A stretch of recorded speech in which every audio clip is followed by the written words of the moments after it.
Hey, I'm Jordan. And I'm Ashley. We're the founders of For the Good, a community created to empower and elevate you to live a purpose-driven life. Our mission is to bring light into our world, and to do so, we have learned that it must start within. We are so glad to have you here with us.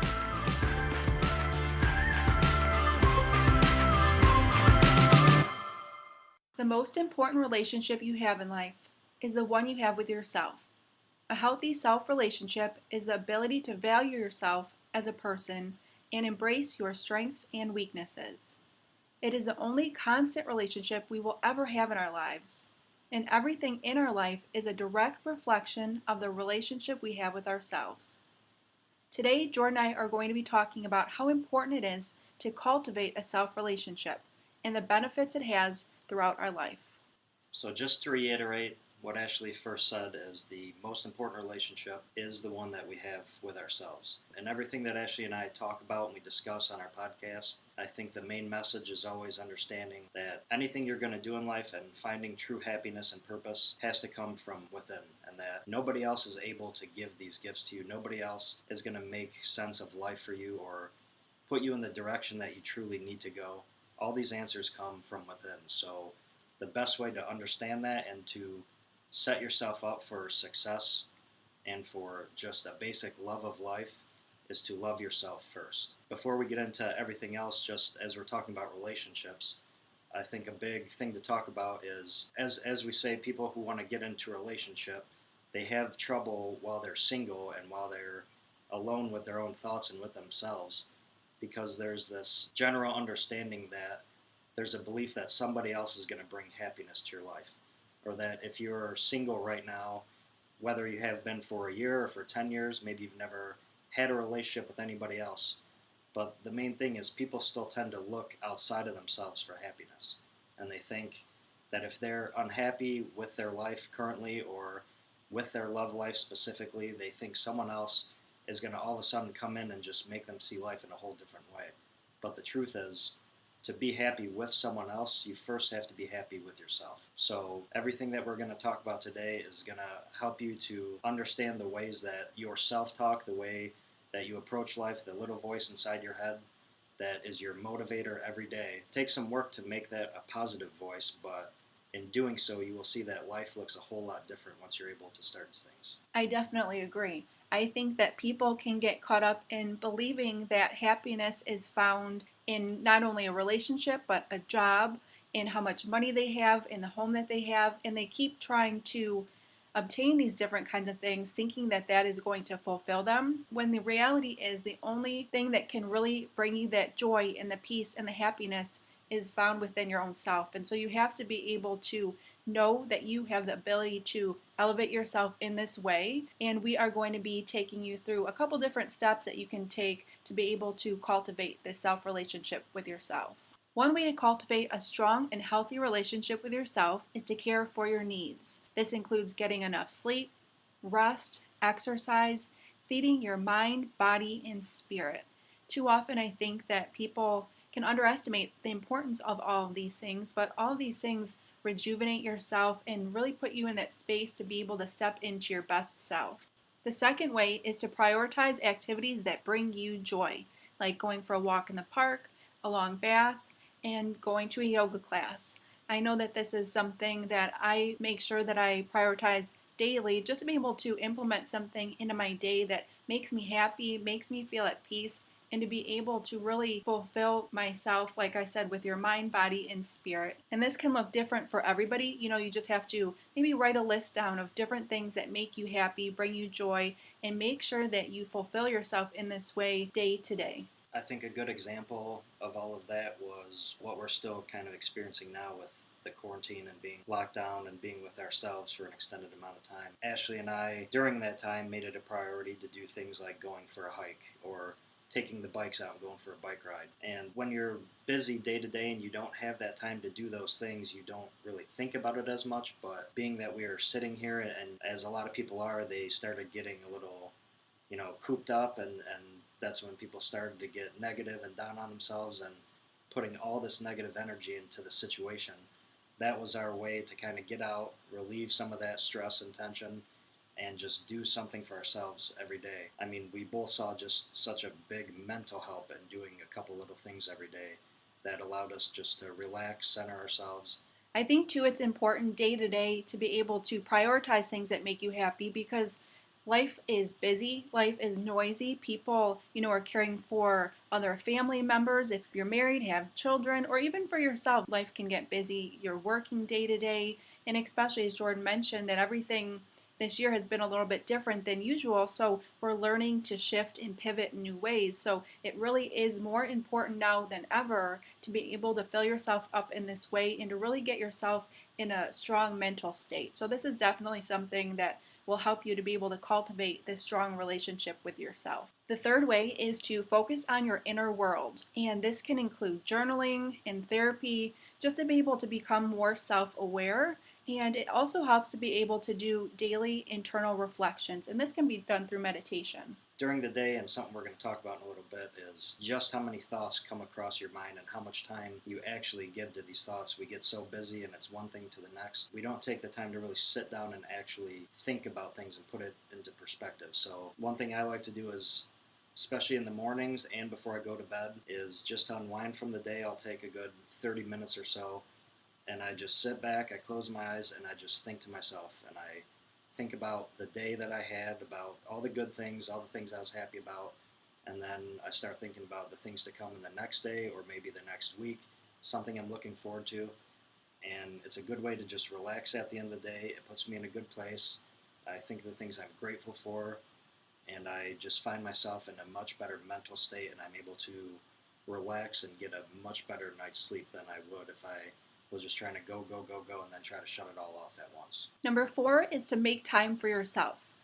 You can sit quietly for 10 minutes in the morning with a cup of coffee or find a book that speaks to you and dive into that in the evening. It is really important, as I mentioned earlier, not only for people who have families, but even if you are single and you live by yourself, it is important to be able to prioritize this time for yourself, to be able to shut down emails, shut down, social media, whatever that looks like for you, and just be.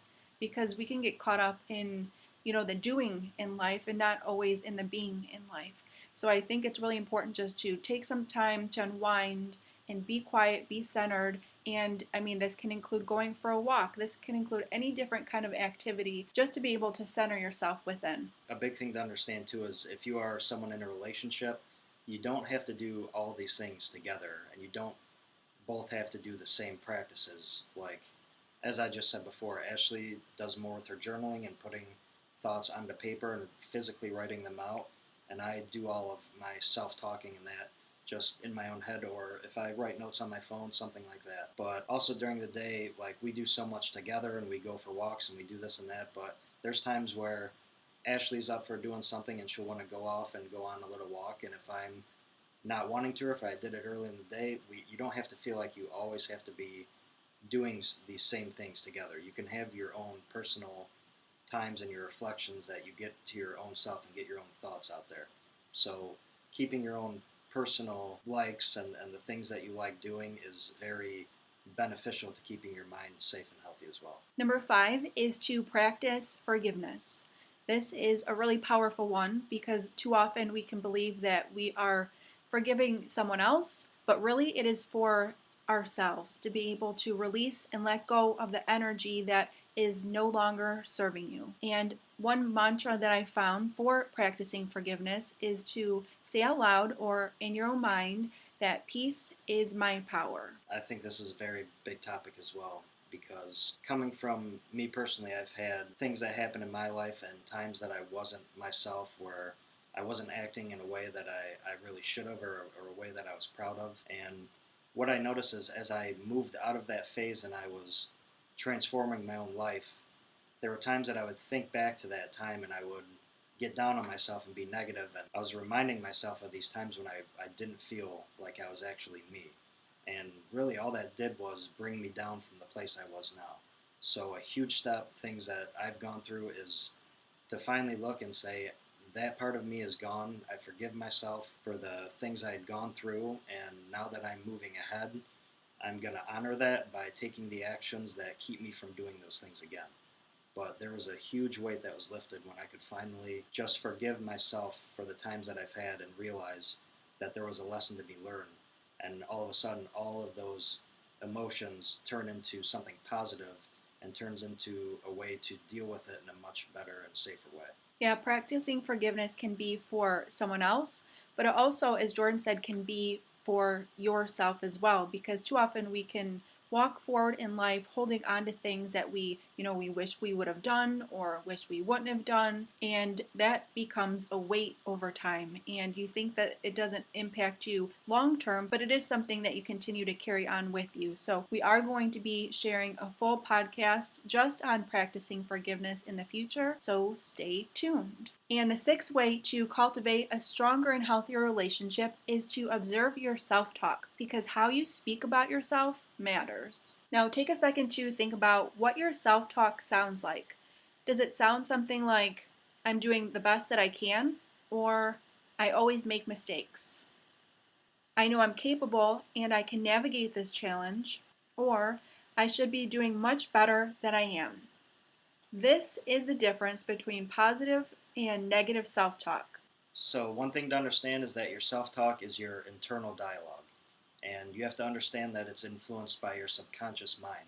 So, this is based on your thoughts, your beliefs, your questions, and all your ideas. So, one thing when I started researching this a little bit more, I read that research suggests that the average person talks to themselves about 60,000 times a day. And I mean, that in itself is just unbelievable. Mm-hmm. And that shows you how literally your mind is constantly going. And a lot of the times you don't even process these thoughts. And that's one thing to understand is they are subconscious. So even though you don't always understand these thoughts that are going on, there are thousands of thoughts that are feeding your mind and feeding your actions every day. And to take a little bit of control of that is what's going to change everything. So, back to that fact, 60,000 thoughts a day. Now, the other end of that is that they say 80% of these thoughts are actually negative, and they're about the specific person. So, as you're going throughout your day, you have all these thoughts about, the things you're perceiving and what you're seeing through your eyes as you're going through your day. But really,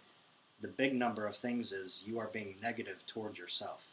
And you are looking at something and saying, well, I'll never do this, I'll never do that. And like I said, you don't really realize you're doing this a lot of the time. But one thing that Ashley and I discussed before is there needs to be a bigger understanding of why our minds tend to go to this negative place out of habit. Now you can understand a little bit of this work means you're trying to take these thoughts and put a positive spin on it. That's the biggest thing that we're trying to teach you is your self-talk and this little dialogue that you have with yourself. If you are able to change this into a positive and to go about your day motivating yourself and telling yourself you're capable, you're strong enough, you're able to do these things, you will do these things, all of a sudden your life is going to take this complete drastic turn. And that's when you finally establish control and believe that you are exactly where you're meant to be in your life. I think the number one thing about that is awareness. Because, like I said, these thoughts naturally just enter our mind, and without realizing it, it impacts other areas of our life as well. So, I think the number one key really is to become self aware and understand that, kind of where your thoughts go throughout a day. Somebody actually told me to have a notebook and throughout the day, jot down different thoughts that come into your mind, because that way it definitely shows you kind of the place that you're at and how you are speaking to yourself and what you think about the world around you. And once you become more self aware of the thoughts that you're having, you can challenge your self talk. If you notice that your self talk is generally negative, here are some questions you can ask yourself to counteract those thoughts. How can I find out if what I'm thinking is actually true? Are there any other ways I can look at this situation? From a positive stance, how would I view this situation? I think that this is really important for us to practice because, like I said, the first step is to become self aware. Once you realize kind of where your thoughts are shifted, you'll be able to counteract them with other thoughts that tell you what you are thinking about, if it is actually true, and spin that in a positive way, what that thought would look like. And while you're shifting your self talk, it can be helpful to start by making a list. Write down your strengths and challenges in your life that you've overcome to be able to really build yourself up and know your worth and your value. You can draw on these lists when you begin to notice that your self talk is starting to become negative. So another interesting thing that I read is that as human beings, we like to be proved right. And that is even if our belief is misguided. So really what this says is when you're putting this thought out there, internally your mind is telling you, because you have this belief, you have to take these actions to make this belief true, so that your mind can say that you're thinking correctly, that this was a true thought in your own mind. But when you look at it, what this means is when you start out with something negative, and let's say you're going to try this new skill or this new job, and you say, well, I just can't do this, there's no way this is going to work. Now most of us just say, all right, well, I just tend to get a little negative on myself, but it's okay, I'll figure it out. But really, you got to really look at that thought of telling yourself, I can't do this. Because using what I just read to you, that means that your mind is going to say, okay, you can't do this. So now we're going to put everything in place to make sure that that statement stays true. We're going to make sure that this does not work for you. And in doing that, you're expecting failure, and you're always going to get a 100% success rate when you're expecting that. So by simply going into something new and going from that initial negativity and saying, okay, I'm starting something new, but this is an opportunity to grow. This is a time to learn something new. If I need help, someone will be able to help me, but I'm going to take on this task and I'm going to enjoy learning this. Now all of a sudden your mind is saying, okay, this is new information coming in, it's new things to process, but we're going to hold this true, we're going to learn something new from it, and this is going to be something positive going forward. And just that simple switch in a simple thought can change the entire outlook and the aspect of what you're doing. And as Jordan said, this is something that comes over time, so I don't want you to think that this is going to just happen right overnight. I don't want you to beat yourself up over it, because this is a process, and it is something that is ongoing that you must practice every single day to be able to be self-aware. And it isn't work after you get used to it, but it is that self-awareness and seeing where your thoughts are shifting and making sure that it is for the positive. In the beginning of the podcast, Jordan and I talked about how we were going to be talking about cultivating a stronger and healthier relationship with ourselves. And along the way, we've talked about different things that we can do to be able to build that relationship up with ourselves. And we've talked a lot about this sixth practice, because we want you to realize how important it is to be able to have this strong and healthy relationship with yourself. And as we mentioned, it all goes back to be able to have this self-talk that is empowering and positive. And it really shows how it directs you throughout your life and not only impacts you within your own self, but all of the relationships you have along life's way too. And one thing I want to add too is that self-talk necessarily doesn't always come within ourselves, but it can be negative things that we were told as children by our parents, siblings, teachers. We remember these negative reactions from other children as well, and it kind of plays into these feelings of anger, fear, guilt, hopelessness, and builds up in our minds over time. So some of these things have been things that people have said to us along the way, and we believe them. And like I said, in a practice that I mentioned earlier, it is important through self-talk to be able to counteract these thoughts and think to yourself, is what I'm thinking true? Because often as kids and teenagers, we hear these things said to us and we think to ourselves, well, maybe I'm not that smart, or maybe I won't be able to go into the sport that I want to, just because one person along the way told us that. And that is a repeated thought throughout our minds, leading us to believe that we are not able to conquer and overcome different things in life. But the reality is the only person who gets to make that choice about what we can and can't do is yourself. So this is why it is so important to be able to become aware of these thoughts, no matter what age you are, no matter where you find yourself, because it is important to be able to cultivate these healthier, stronger habits to be able to move forward. Everything we do in life is a testimony to us and our relationship with ourselves. From the decisions we make to the relationships we have. To change the outside begins by committing to change the inside, because the internal conditions reflect the external experiences. Begin today by cultivating the tools we mentioned in today's podcast to live in a healthier, happier, stronger version of self. Remember, it all starts within. We love to hear from you. Leave a review or contact us on social. And don't forget to hit subscribe to catch upcoming episodes. Have a great day, everyone, and make today count.